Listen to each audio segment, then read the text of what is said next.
2020. What's up, Creation Grounds? It's your host, Aaron Lloyd. Holla at me. We at 2020. I can't believe it. That was kind of loud. I'm sorry if I bust your eardrums in that, but I'm excited for 2020, y'all. I'm really excited.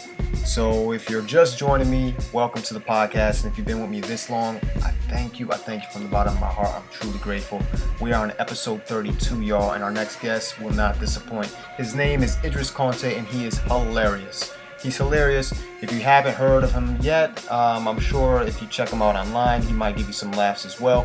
He has some edgy comedic material. It's very funny. It's his own sense of style and brand, and he has over 80K followers on Instagram. Some of those including Tiffany, Haddish. And in this episode, we talk about how he built that social following. He's going to give you keys to it. He's going to give you mindset hacks. He's going to give you ways to practically build your following. And if you are a comedian and you want to kind of do stand-up or sketch comedies, how you get into that. He talks about a lot of different things about his background growing up in the Bronx, failing many times and just keep on moving forward. He talks about how he broke his jaw, just a lot of different things that he shared with us that I think are going to be beneficial to you. So here we go with 32. All right, welcome to another episode of Creation Grounds. We have a good friend of mine, very talented, very funny. His name is Idriss Alison Konteh, and we're happy to have him here, man. Before we start, where's the origin of that name come from? It's very, very cool. I've actually never... Yeah, it's definitely unique. My father's name is Idriss Alison Konteh. So when my mom and him created me, they said that, took the A off, called me Idriss. But my father's from Sierra Leone, West Africa. That's lit. Yeah. Dope. So what is your favorite memory of growing up in the Bronx? My favorite memory in the Bronx is we used to go to the park by West First Street. And even in school, we used to play wrestle. I used to come and do wrestling moves, and we used to have a ball, like Royal Rumble in the park. It was pretty cool. Literally, Royal Rumble. And it was fun. You was stone cold stunning people back then? I was Stone Cold. I was The Rock. I was the Deli Boys.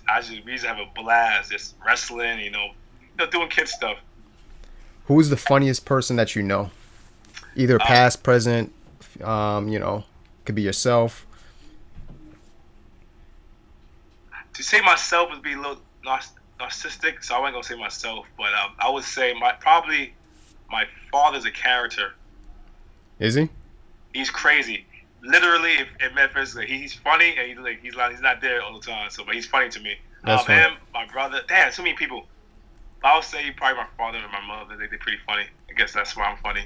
So it's genetic. It's something that you're born with. I was actually in preparation for this interview. I heard that you said that it's your purpose. It's just your purpose to spread joy to the world. To do all that. What is one thing about you that people don't know that you wish that they did? Your fans, your audience. That I'm very. That's a good question. I think one thing that a lot of people know about me is that I'm very serious about acting. And when I say I'm serious about acting, is comedy is a natural gift I have, but I really want to be a serious actor. That's my goal. My whole intention is to be a dramatic actor. But I'm using comedy as a vehicle. That's one thing I would say a lot of people know. A lot of people think I'm always just a comedian. No, I'm really want to. That and also on my own studio. Own studio? So you're trying to do the Tyler Perry and have the Glory Denzel tier. That's exactly what I want to say. That's the same mind I'm on. The comedy is cool. I love it, but that's my ultimate goal. I feel you, man. Kevin Hart did it with The Upside, so I mean, it's possible, man. Absolutely. What does failure mean to you, and how do you bounce back from that? See, I don't believe in failure unless you quit. Failure to me means quitting. But if you fail, if you just if something didn't go your way, or you didn't get the opportunity you wanted, or let's say I'm an actor, I auditioned, I didn't get it. I didn't fail unless I know in my heart I didn't give my all. If I didn't give my all and I didn't really do my best, okay, I failed. But I'm not a failure. I'm only a failure if I quit. So failure to me is a really learning lesson, learning from your mistakes. How can you improve? How can you get better? And that's what it is to me, just a lesson. It's mindset, man. That mindset will take you far. So it's like effort. You can only know your own effort, and yeah, it's think about it. If you give you all you got, did the best you can. For sure. If you fail, no, it's just the opportunity wasn't for you. It's all good. You could go home and sleep at night. You could be at peace with yourself. For sure. Because when you didn't give you all you got, you didn't do your best. That messed with you. That messed with your psyche. Like, shoot, I should have did that. I should have did that. You can feel regretful. For sure. So I think. So what was a huge? So failure isn't really. You haven't failed because you haven't quit. In terms of a setback, we'll call it. What was a huge setback you've had, and how have you learned in retrospect, 2020 vision? How has it actually been a big blessing for you, that setback or failure? I had a couple what we call setback. I went to Apollo twice. Got an amateur night on Apollo. Got booed. You got booed twice. You got swept off. Twice, not even once, twice, in front of everybody. Before Apollo, my mother is like, "That's my baby." After Apollo, that's not my son. I don't know who he is. No, I'm joking. But yeah, I got booed twice. And for a normal person, they would quit. Like, it's not for me. But that made me stronger. Right. It made me really like, if that's it, I'm still alive. I didn't die. I can continue going. That's one thing. But I don't even call it a setback. I think that made me really stronger. A setback, I would say, I almost allowed this to be my setback, is that I speak very fast. And as I speak very fast, it became my insecurity. That and me had my hairline receding, me breaking my jaw. I broke my jaw. So a lot of these things, I feel like it gotta hold me back. Then I started realizing there's an opportunity for me to actually succeed. Me speaking fast, it makes me my own individual. I embrace my insecurities. Me having receding hairline, I learned to embrace it and make fun of it. And that's part of my comedies, part of my shows. Me breaking my jaw, I had surgery. It gave me a bigger and better smile. And I'm always smiling now. So all these tragedies, I made it comedy or made it to my triumph. So I think you got to embrace the negativity and make it positive. That's our goal as human beings. We got to transmute that energy. We can either go left or right. And I chose to go right. That's that alchemy, man. That's lit. I didn't even actually know you broke your jaw, so that's yeah, it was bad. It was bad for you, boy. But God is good. I literally got the best surgeons in the world, and they operate my face. Now you never know, but it was bad for you, boy. Dope. So tell me about the moments leading. Actually, when we first met, you told me this. I thought it was so dope. It's very courageous. There was moments leading up to your decision to quit your job as a doorman, I believe it was, to do comedy full time, because you said this is my purpose. This is what I'm gonna do. This doorman stuff ain't for me. I got to get out of here. So tell me what led up to that. Yeah. Basically, all my life I worked a job. I always had a job. My parents and my family, my society always teach you to get a job. You make money. But I thought making money was it. I'll be happy. I can get what I want. I literally I worked there 4 years. I made great money, and I got everything I wanted, materially wise. I went on trips. I dated the most beautiful woman. I was like, and I thought I would be happy and fulfilled, but I wasn't. I was actually more empty than I ever felt.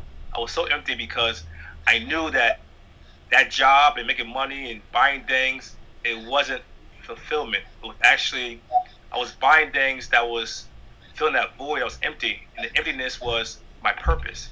I wasn't aligned with my purpose. My purpose is literally to liberate, empower, and heal the world through comedy and my gifts that God gave me. So once I realized that, I knew I had to leave. Because the more I worked there, the more I don't say depressed, but more I knew that I felt empty. I felt more empty. I felt sad. I'm like, this is not my calling. I don't feel happy here. And I think everybody has that thing in their heart, and they know what they were supposed to be doing. They know they were supposed to be doing. And a lot of people, instead of focusing on plan A, we resort to plan B. And my job was my comfort zone. I was so comfortable there. I'm making money. I was doing good. And I'm like, if I leave here, God, who will pay all these bills? And God said, do you trust me? And I think that's where faith is so important. When I left my job the next day, I said, you know what, I'm going to do it. Actually, no, what really clicked to me, what really clicked, have you heard of Miles Monroe? No. It's incredible pastor, minister. He said something that was deep. My brother sent me a video of his called Achieving Greatness, and he said in the video, if you do not pursue your God-given gift, if you do not pursue your purpose and fulfill your potential on this earth, you are robbing a whole generation. you become a generational thief. Wow. And he said that, it convicted me that night. And I wrote my resignation letter. I said, I do not want to be a generational thief. I don't want to look back at my life, 50, 70 years old, 80 years old, knowing that I could have accomplished my dreams, and I decided to be comfortable. So I trust God. I prayed about it. And you know when you're in the right direction is when you feel peace in your heart. Yeah.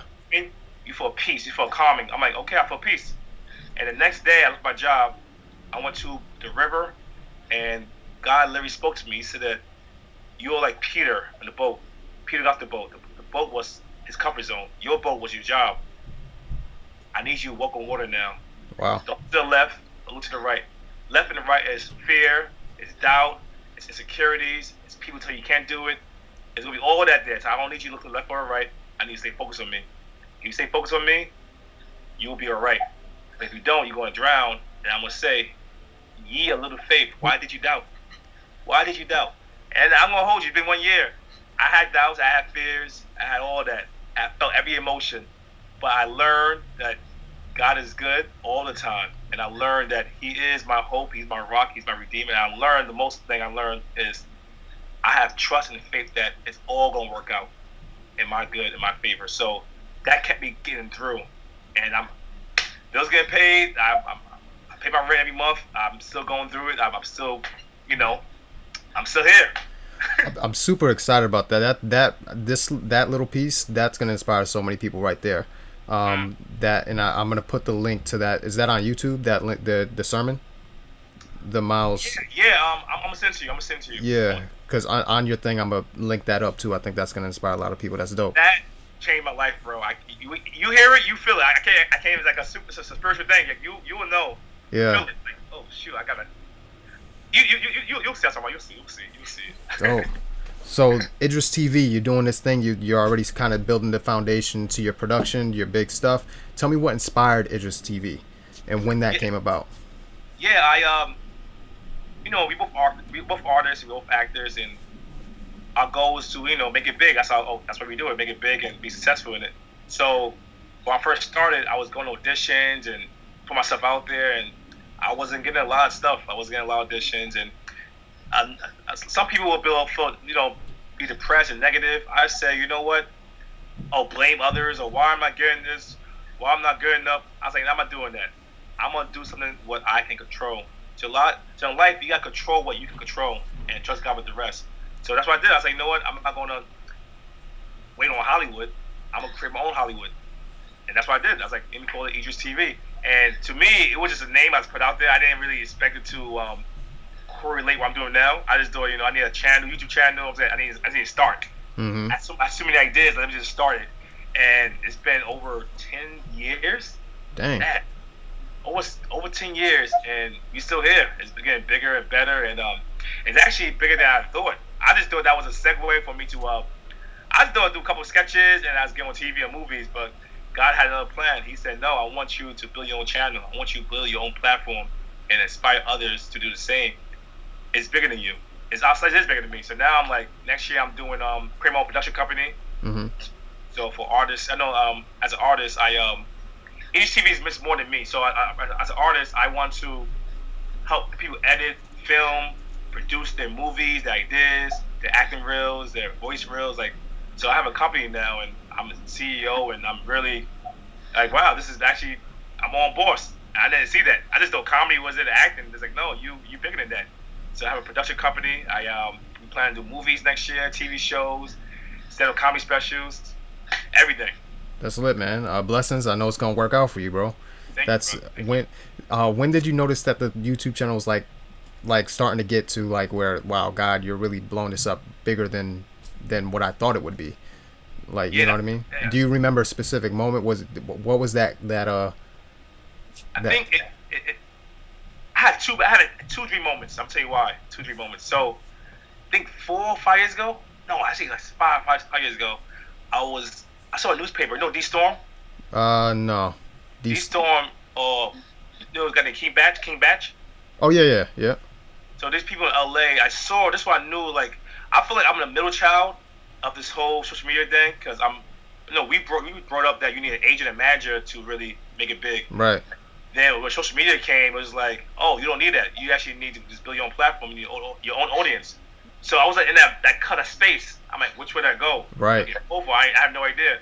So when I saw this newspaper about D Storm and King Batch, how they making money doing what they love to do online, I knew it was possible because proof. Okay, they did that. Proof they of did that. concept. They're doing it. Yep. And I'm like, I could do this too. But you know that doubt, like, no, you need a job, and just in case you need a backup plan. And I was like, I don't know, you're right, probably. I don't know. That's a fantasy. Yeah. And another time, actually this year really, no, last year, a lot of my views is going higher. I was doing videos that went big and viral. I'm like, I can actually do this. Your brand. Then it really hit me. It hit me like it slapped me in the face this year. It slapped me when I did this video about how Jesse Smollett rehearses Attack. I saw that. Yeah, I saw it. Yep. So that's the one I did, and that's when I literally gained like 5,000 subscribers in one weekend. Wow. On YouTube, and my following went like 10,000 followers on Facebook and Instagram. So I'm like, wait a minute, if I just keep doing this, I'll be all right. Yeah. But then it still haven't really sunk in, Aaron. It haven't sunk in yet. It sunk in when I realized I saw a lot of people it's like you gotta learn how to monetize your gifts, and I had to get so confident in myself that I am a great comedian. I had to really believe that I'm a great comedian. I'm a great filmmaker. I'm a great entertainer. I'm a great content creator. Once I accepted that and affirmed that, because a lot of people pray to God and beg Him for things, and God is not about begging and asking. He's about affirming and thanking Him. So I had to learn to thank and affirm that I'm a co-creator of God. I am this. I'm a creator. So why not create Facts. and make for it? So now, once I got that belief in my system, I was able to pursue it. So for those out there listening, affirm you are ready. You're good enough already. You don't have to go through the cycle I went through. I got this years ago, Aaron. I got this years ago, but I had to, get these dots on my head, and now I'm at the place now I actually believe and affirm. So yeah, that's my story, story. It's dope. So tell me about the creation of your first sketch. What was that about, and how have you grown since then? Wow. Do you remember your first sketch? Shoot, I'm trying to. I don't. I actually, let me see it. I think it was 3G versus 4G. I think it was that one. Oh, like cell phone coverage? Yeah, cell phone coverage. And it was that one. And we grew huge since then. Dang, it's not bad. It's not a bad sketch. It was actually good. It's just that I learned about timing more. I learned about punchlines. I learned about the pacing of it. Because a lot of people on social media, they want it in and out. They don't want to use lag. So right. That pace. You need pace. I learned to be more animated. I learned to be more free now. Like really don't care. Right. So now I'm more free. I'm myself now on sketches. I'm myself. I really embody the character fully. No holding back. That's More dope. intentional too. That's dope. What is the process of creating your sketches? Do you have a process, or you just get ideas and just we're doing this now? Or do you have like a specific process in terms of writing out your sketches, doing this, hey, wouldn't this be a good idea? Is it more improv, kind of free thought, free form?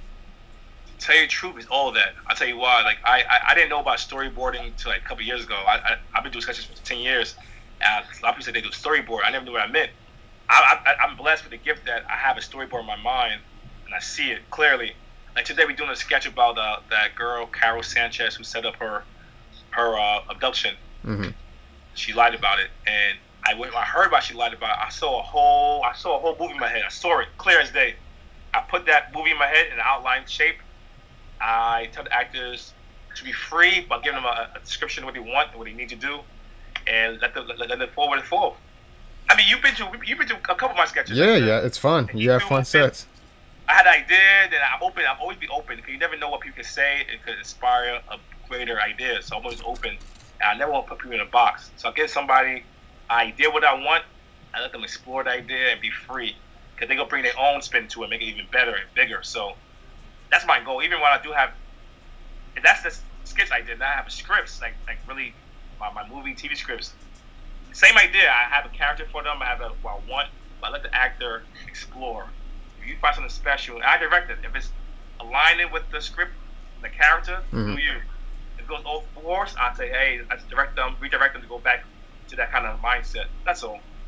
So, what is the underlying message or value you want your audiences to take away from your work? You've kind of gone into like your purpose. You have your mission statement. What legacy do you want to leave behind? I want, while I leave this earth, I want someone to look at my life, my work, and say, if Idriss, a kid from the Bronx, who speak fast, had a receding hairline, Jaw broken. jaw broken. I grew up in a very, very abusive household. My dad was very abusive. Well, you got African parents, man. I was gonna, you know what I mean?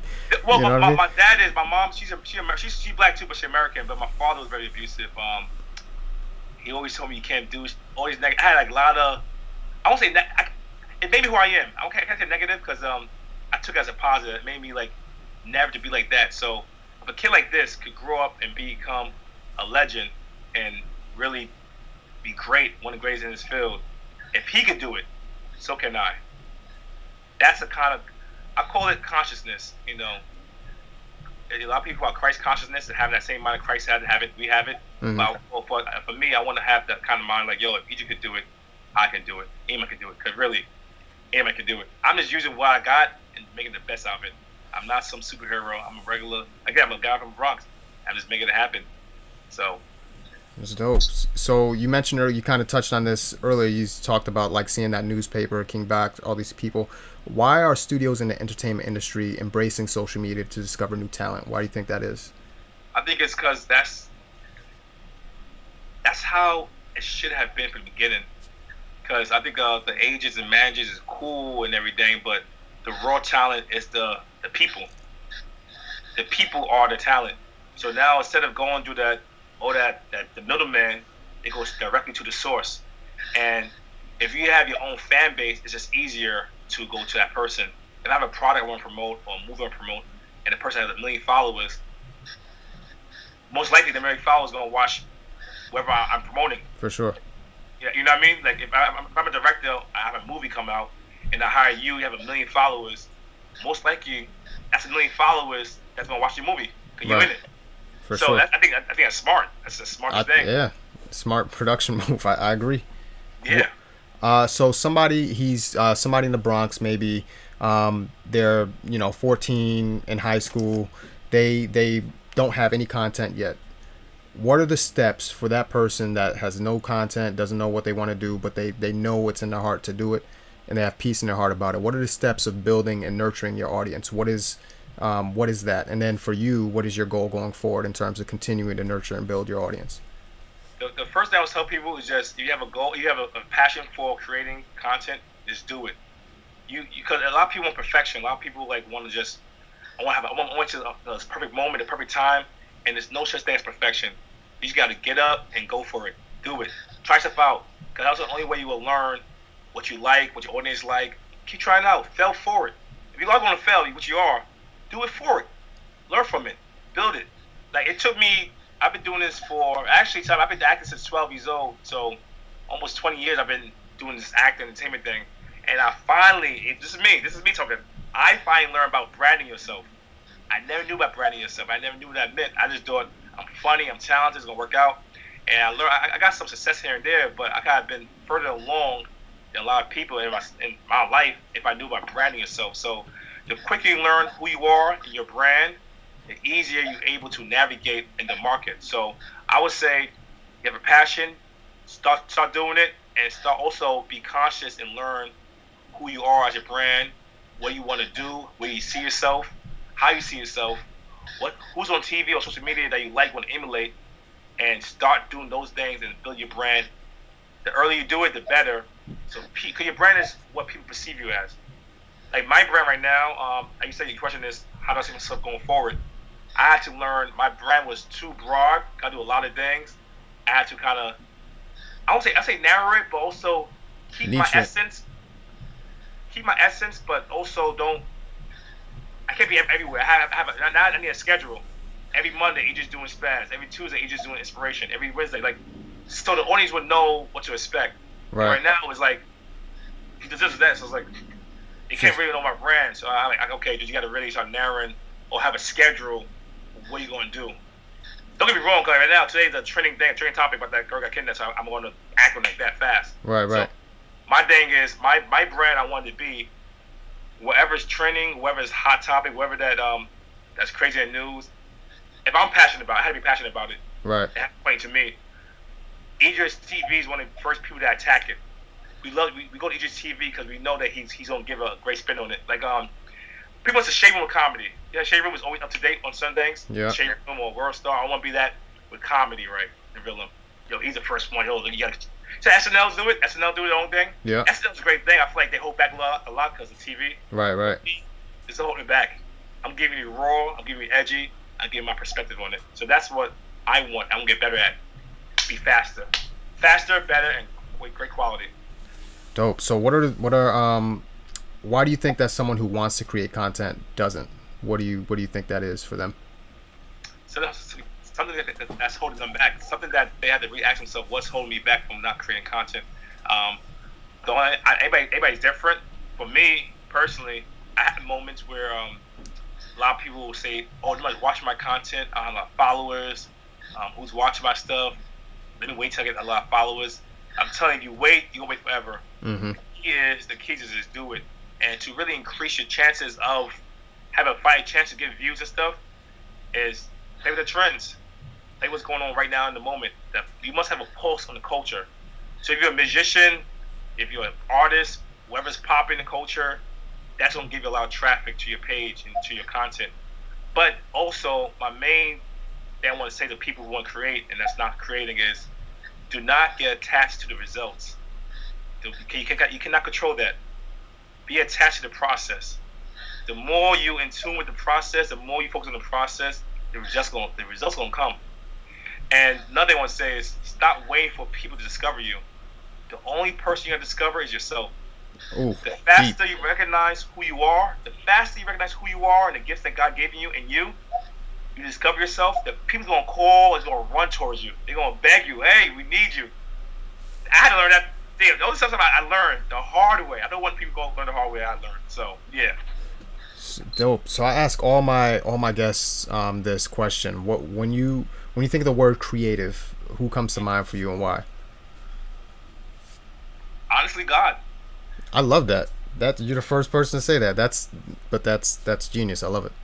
You know why? Because now I believe the more you get more aware of who you are and your calling in life, and learn that life is short, you're not here forever, you start appreciating the small things in life, like literally the small things, like a leaf. Remember a couple months ago, the leaves was falling down the trees. I saw a leaf on the ground.